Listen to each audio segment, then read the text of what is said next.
two procedures that you could have used here to show that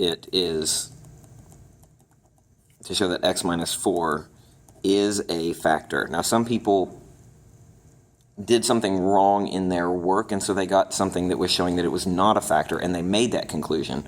And that was good. You had the right conclusion for what your work showed.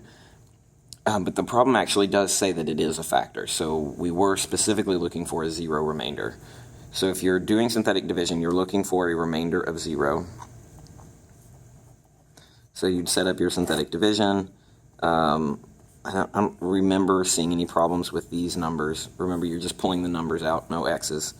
This one drops straight down. Most people that I saw were doing the synthetic division correctly. It was this number right here that they had incorrect. Notice in 4 and 5, we're giving you different information. In 4, we're actually giving you the expression that hasn't yet been solved. You have to set that equal to 0 and solve it.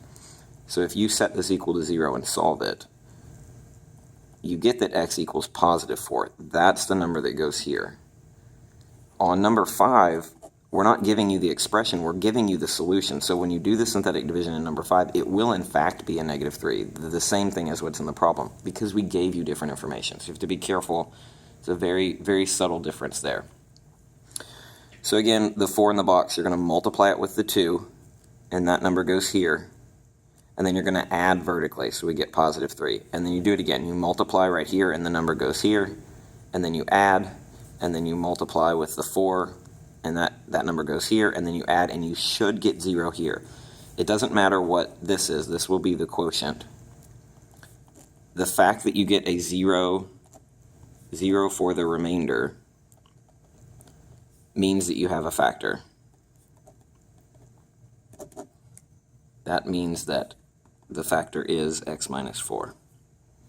The other way you could do this is, again, you still have to solve this and get that the solution is 4. You could plug 4 in to this function here.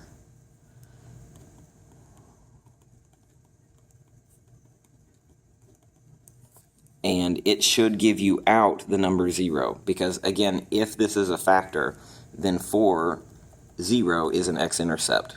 So if you plug 4 in, you should get 0 out. So some people did this and showed that it ended up being 0. Now the hard part about this was you didn't have a calculator. And so these numbers get to be pretty big. And some people tried this, but they just couldn't quite calculate it. They're getting mixed up with the numbers.